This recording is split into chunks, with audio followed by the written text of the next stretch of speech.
Conurbada, eso es lo interesante, hay una conurbación ahí también. Unidad física, urbano, la mancha urbana, la planta urbana está prácticamente unida.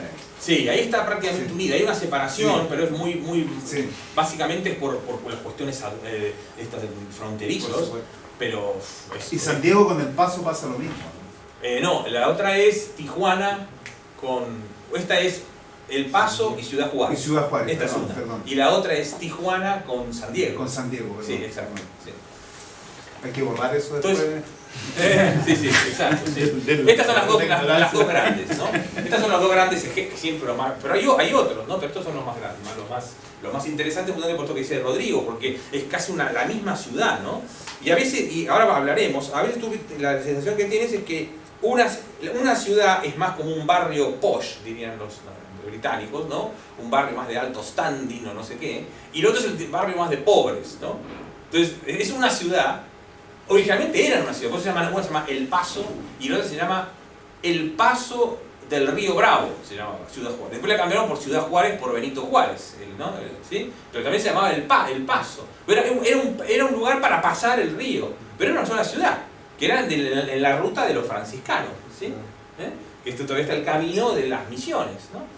Pero era una sola ciudad, antes de la independencia, ¿no? Además, recuerdan que Texas y toda esta parte de Texas y en Nuevo México era todo mexicano, era todo del virreinato, era todo español, luego mexicano, luego se perdió en la guerra con los Estados Unidos, ¿sí? O se negoció, lo compraron, parte lo perdieron, ¿no? Entonces, ¿cómo es este espacio binacional? Como ven, ciudades binacionales, es interesante, ¿no? Una ciudad que está construida en dos naciones, en dos estados nacionales. Entonces, un espacio primero de nomadismo y movimiento como ontología y epistemología, como dice Rossi Braidotti, ¿no? Es un poco reconocer, ¿Perdón? Qué interesante. Sí. Está muy buena la es interesante el cruce con el nomadismo, claro, ¿no? Porque, y el cruce epistemológico, sí, es la idea que el movimiento, no lo estático, sino el movimiento es lo que nos define, como dice Braidotti, ¿no? Es mucho más común, discutámoslo, ¿no? Es mucho más común en nuestra forma de organizarnos, de practicar lo social, estar en movimiento que estar estáticos. Movernos, cruzar, todo lo que no, cruzar, movernos, emigrar, salir, que estar quietos, ¿no? Que estar, ¿no? O sea, es un poco lo que dice Braidotti. Entonces estas ciudades un poco representan eso. A ver, vamos a ver, ¿es cierto o no? ¿Ustedes qué creen? Si ustedes, cuando se imaginan ustedes, siempre nos imaginamos como estáticos, ¿no es cierto? Dice Braidotti. Siempre nos imaginamos como estáticos. Incluso esto permea, por ejemplo, la forma de practicar la ciencia, la forma de entender, siempre, ¿no? De entender las organizaciones, de entender lo social, lo económico, ¿no? Siempre es como que sacamos pictures, ¿no? Sacamos fotos y estudiamos, ¿no? Como si fuera una foto. Pero la vida, lo social, es más una movie, ¿no?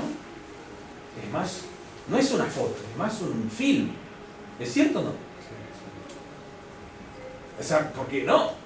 El mismo tiempo, ¿no? Ahora estamos hablando, ¿ven? Braidotti y otros dicen que deberíamos describir lo social con mucho más gerundios que con, ¿cómo se dice? Participios, no me acuerdo ahora, ¿no? O sea, en lugar de hablar de lo social, deberíamos hablar de lo socializando. En lugar de hablar de lo histórico, lo historicizando, ¿no? Deberíamos pensar más como que estamos es algo que se mueve, no algo fijo, ¿no? Y esto es muy típico de las ciudades binacionales. Es gente que vive en movimiento, ¿no? Cruzando, moviéndose de un lado para el otro, ¿sí? Un espacio, acá Deleuze y Guattari tienen esta idea de el espacio liso y el espacio estriado. Dice, ¿no? No sé si lo han visto. Esto es muy interesante, ¿no? Esta es la idea que es un espacio liso, es un espacio que se define en el andar, un poco esto que decía Machado, ¿no? Se hace camino al andar. O sea, no es que no se va de un lugar a otro, se va recorriendo. Ahí ven otra vez el gerundio, ¿no? En lugar de, como dice Deleuze y Guattari, los espacios estriados, que son los típicos espacios de las ciudades modernas, ¿no? La cuadrícula, la playa con el centro del poder, la iglesia, el municipio, ¿no? Las calles, ¿no? Organizadas de este al oeste o del norte al sur o lo que fuera, ¿no? Pero ven que siempre estamos, ¿no? Quiere decir de acá, quiere decir de de este punto al otro punto y vas por un espacio marcado, ya no puedes cruzarla por el medio. Tienes que ir por la calle que te han dicho que no y ya quedó ahí para siempre. ¿Sí?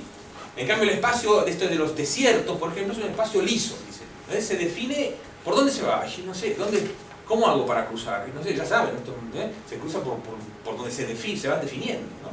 Esto es muy interesante por el tema de la pared, yo lo voy a retomar luego, ¿no? Es un espacio, como dice, ¿no?, Zygmunt Bauman o Capel, ¿no?, de provocación del orden moderno, ¿no?, del orden decimonónico, ¿no? Esto, claro, ¿no? A ver, vamos a ver. A partir de la Revolución Francesa nos empezamos a organizar por naciones, ¿no es cierto? Un Estado, una nación, ¿sí? ¿Saben lo que es un Estado y una nación como espacio? Sí, ¿no? ¿Saben esas 4 famosas cosas, ¿no?, que definen un espacio, ¿no? ¿Qué tienen todo Estado nacional? ¿Qué se necesita para fundar un Estado nacional? A ver, ¿qué se necesita? Este espacio que llamamos Estado Nacional. ¿Qué se necesita? Población, territorio... Ah, no, mucho más sencillo. Imagínate, ¿no?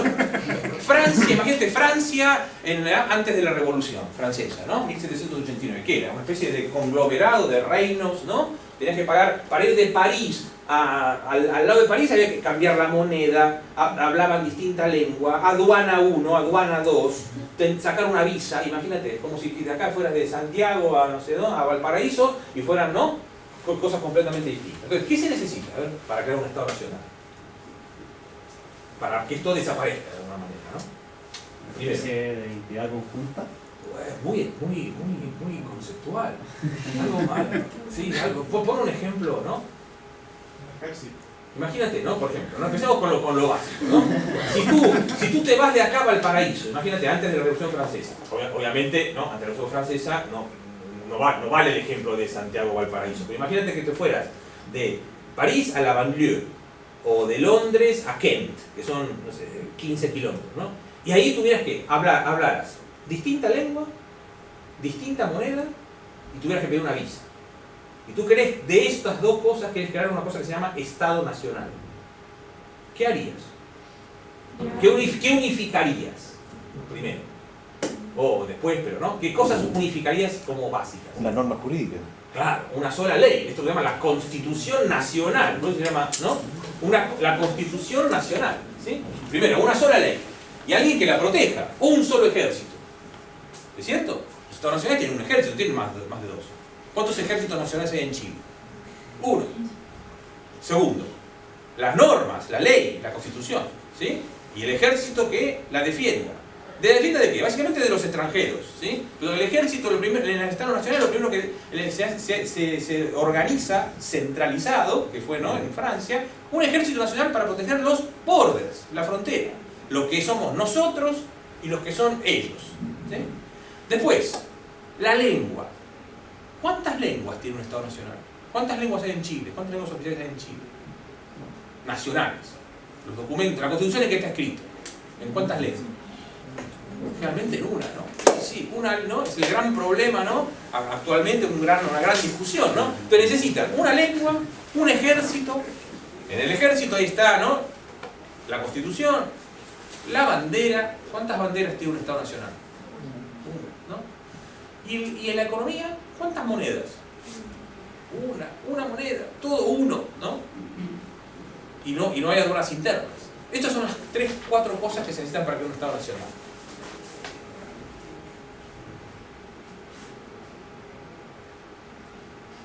Perdón, tengo que volver a...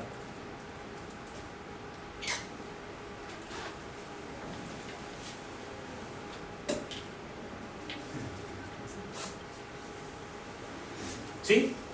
Entonces, esto se cuestiona, ¿no? Imagínense en estas ciudades nacionales, binacionales. ¿En qué clase de espacio es este? Ya empezamos, 2 monedas, ya empezamos mal. ¿Cuántas lenguas? En Ciudad Juárez, ¿cuántas lenguas se hablan? Por lo menos... Por lo menos 2, bueno, sí, español e inglés, ¿no? Pero todo el mundo, no, ya, ven, entonces una cosa, un espacio definido como antimoderno, ¿no es cierto? ¿Sí? Y eso es un poco lo que es este modelo capitalista, ¿no?, global, que redefine lo moderno, lo pone en cuestionamiento, ¿no? Provoca el Estado moderno. Moderno quiere decir no nuevo, sino moderno en el sentido histórico de post-revolución francesa, ¿no? El Estado moderno, el Estado nacional moderno. Y esto, ¿no?, es obviamente bilingüe, ¿no? En el 2007, ¿no? Decía el New York Times, se habla más, como ustedes ya saben, ¿no? Se empieza a eclosionar, ¿no? Lo que se habla en un país y se habla en otro. Se habla más español. ¿Saben que actualmente se habla más español en Estados Unidos que en España? ¿Sí? Y lo mismo pasa en estas, ¿no? Todo el mundo habla dos lenguas en estos lugares. Ya miraremos un poco ejemplos. ¿Sí? Entonces sí, el nomadismo y el movimiento, ¿no? Le dice, ¿no? El movimiento, la transición, sin embargo, también crean, como explicó Waller, ¿no? El primer, ¿no? Un sentido de comunidad. Es decir, la separación une. La creación de lo binacional, la división, une a la gente, no la separa. Une lo social y une también lo económico, ¿no? Y está lo geográfico, por decir que se une, ¿no? Cuando uno en cuanto pone un puente, pone una valla, ¿no? Lo que hace es une a la gente. Obviamente la separa físicamente, pero la gente se empieza a unir pues de una valla en el medio. Ahora, por ejemplo, hay muchos grafiteros y artistas pintando y uniendo, por ejemplo, el muro que crearon los judíos con respecto a los palestinos, ¿no? Hay un muro ahí, ¿no? Que cada vez une más a la gente, ¿sí? Provoca lo exactamente, obviamente, simbólicamente, ¿se entiende? Entonces, un sentido de comunidad, y puede de hecho servir para poblar el imaginario de una comunidad global, una práctica que algunos autores han sugerido como incrustada en un mundo colonial, postcolonial y corporativo transnacional. Efectivamente, esta idea de dividir el mundo, fraccionarlo en estados nacionales, es como que entra en crisis, ¿no? Algo muy arraigado en el modelo, ¿no? de organización del mundo postcolonial o nacional, empieza a entrar en crisis, ¿sí? O un espacio, esto que decíamos en la segunda, un espacio ¿no? El espacio liso, rasgos que se borran y se desplazan con la trayectoria, ¿ven? A medida que uno se desplaza, el espacio cambia. Porque no,